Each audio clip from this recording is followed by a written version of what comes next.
peran seorang ibu sangatlah krusial dalam kehidupan anak. Jika diibaratkan sosok ibu di kehidupan anaknya layaknya batu karang yang selalu memecah besarnya ombak samudera untuk melindungi daratan. Seorang ibu seharusnya memberikan kasih sayang, kenyamanan, dan keamanan bagi anaknya. Tapi bagaimana jika seorang ibu justru malah menjadi sumber dari segala bencana bagi anaknya? Seperti sosok ibu yang satu ini.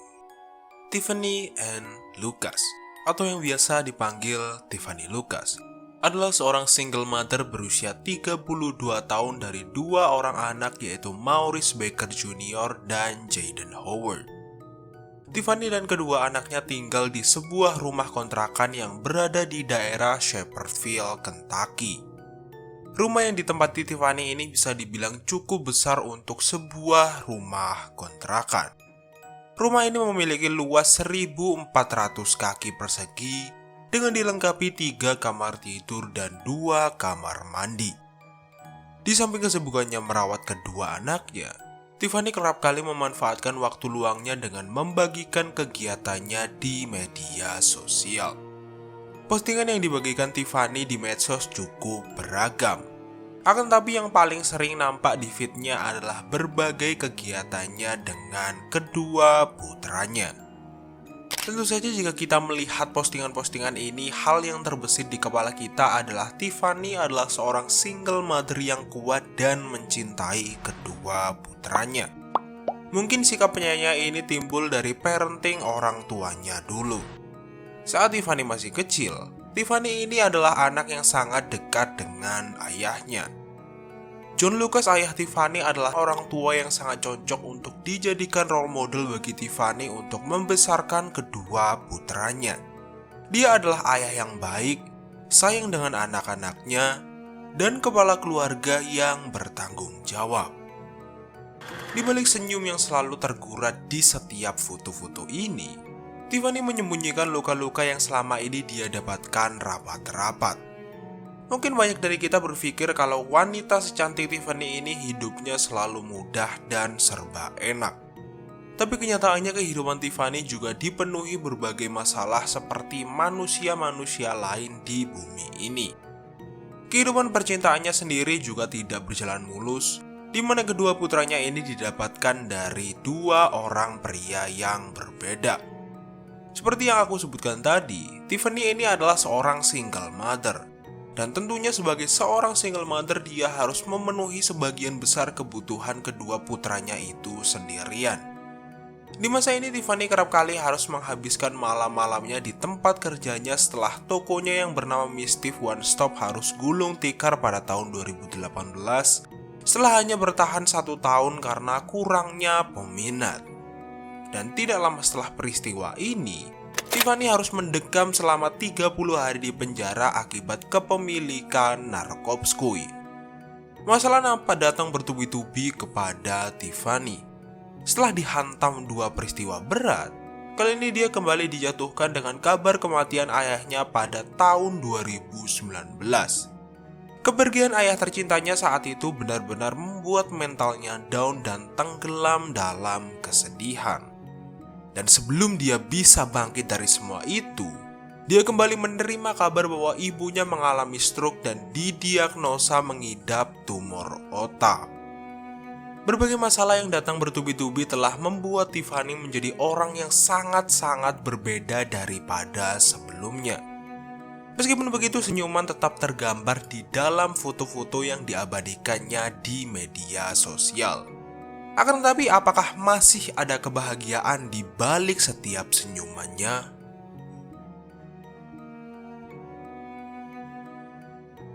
Pada tanggal 8 November tahun 2023, lingkungan tempat tinggal Tiffany dikejutkan dengan suara 4 kali ledakan senpi dari arah kediaman Tiffany. Tidak lama setelah 4 suara ledakan itu, Tiffany keluar dari rumahnya sambil teriak minta bantuan. Tetangga Tiffany yang mendengar teriakan wanita itu pun menghampiri Tiffany yang saat itu nampak sangat shock. Saat itu Tiffany mengatakan kepada pria itu kalau anak-anaknya sedang sekarat dan kemudian dia pingsan di depan rumahnya. Pria itu pun segera masuk ke rumah Tiffany.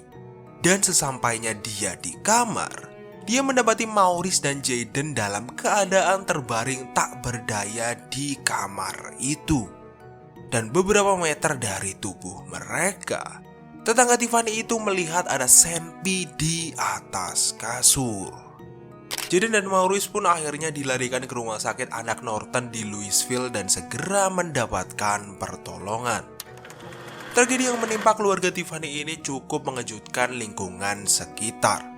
Pasalnya mereka tidak pernah mengalami hal semengerikan ini dan mereka juga tidak pernah terpikirkan bahwa salah satu dari mereka akan mengalami hal ini. Di sisi lain, tim medis sudah mengupayakan segalanya untuk menolong Maurice dan Jayden. Akan tetapi operasi yang telah mereka lakukan tidak bisa membawa dua anak itu kembali akibat luka-luka yang diderita dua bocah itu terdapat di area yang vital. Sebagai satu-satunya orang yang berada di rumah ketika peristiwa mengerikan itu terjadi, Tiffany pun ditangkap di fasilitas layanan medis darurat Bullitt County dan dimasukkan ke dalam pusat penahanan kurang lebih 1 jam kemudian.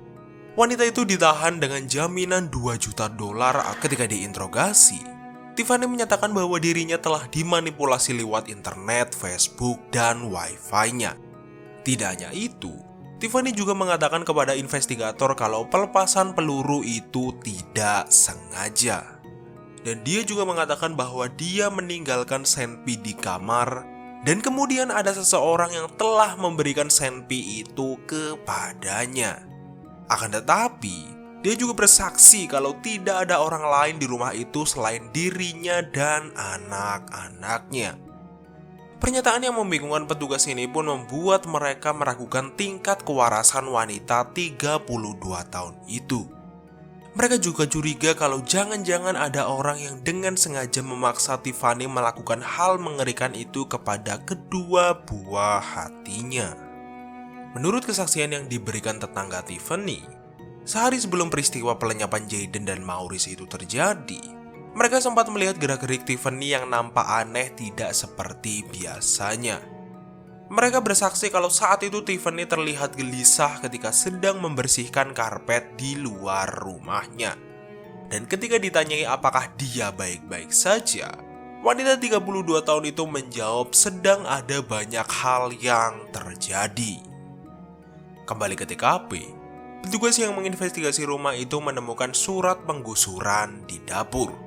Tidak hanya itu, para petugas juga menemukan fakta bahwa belakangan ini Tiffany sedang mengalami kesulitan finansial. Beberapa fakta yang ditemukan ini pun menggiring asumsi orang-orang yang terlibat dalam kasus ini kalau mungkin Tiffany sedang mengalami kejatuhan mental yang hebat saat mendor anak-anaknya. Kalau dipikir-pikir lagi, cukup masuk akal kalau mental Tiffany agak terganggu di saat peristiwa itu terjadi. Seperti hal-hal yang sudah aku sebutkan tadi, beberapa tahun kebelakang Tiffany memang sedang mengalami fase-fase terberat dalam hidupnya, mulai dari mengalami kegagalan bisnis sampai kehilangan orang-orang tersayangnya. Dalam persidangan yang dilakukan pada tanggal 9 November tahun 2023, Tiffany menghadiri persidangan itu dengan tampang tanpa emosi seakan-akan dia sudah mati rasa. Dalam persidangan ini, hakim menetapkan jaminan sebesar $2 juta dengan tujuan untuk meminimalisir resiko yang akan ditimbulkan Tiffany kepada orang lain.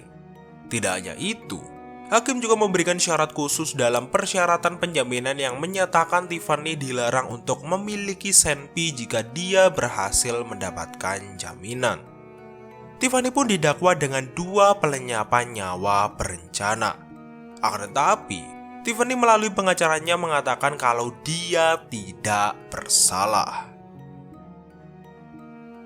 Bagaikan jatuhnya nila setitik yang bisa merusak nilai susu sebelangga, semua image Tiffany yang sudah terbangun sebagai orang tua yang menyayangi anak-anaknya pun hancur setelah berita tentang kasus pelenyapannya tersebar. Dan hal ini diperparah lagi dengan interview yang dilakukan oleh ibu tiri dari salah satu anak Tiffany yang bernama Michelle Reese, yang mengungkapkan kalau segala image baik yang ditampilkan Tiffany selama ini adalah palsu. Dalam wawancaranya bersama Law and Crime, Dia menyatakan kalau image yang ditampilkan Tiffany melalui media sosialnya adalah akting yang didesain untuk membuat orang-orang berpikir kalau dia normal. Rice percaya kalau pelenyapan yang dilakukan Tiffany kepada Maurice dan Jayden memiliki koneksi dengan kegemaran Tiffany mengkonsumsi narkoba. Sebetulnya keluarganya pernah menghubungi layanan perlindungan anak karena dirasa Tiffany bukanlah orang tua yang cocok untuk merawat Jayden dan Maurice. Akan tetapi usaha yang mereka lakukan tidak berhasil.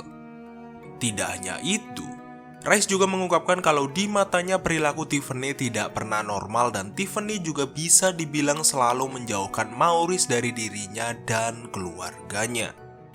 Bahkan Tiffany pernah beberapa kali menahan hadiah Natal anak-anaknya sampai berbulan-bulan tanpa alasan yang jelas. Rice lebih lanjut mengatakan kalau Tiffany selama ini menganggur dan tidak pernah bekerja.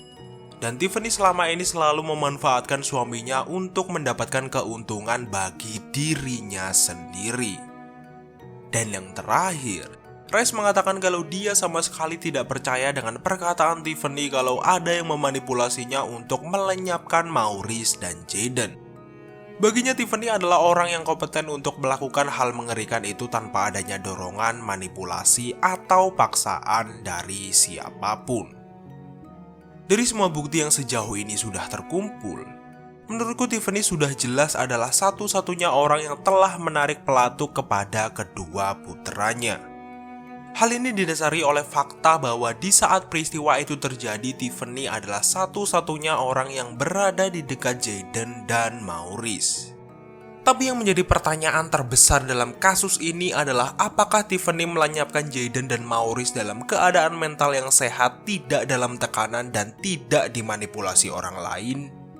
Well, semua itu akan terbukti dalam persidangan selanjutnya yang masih tidak diketahui kapan akan diselenggarakan.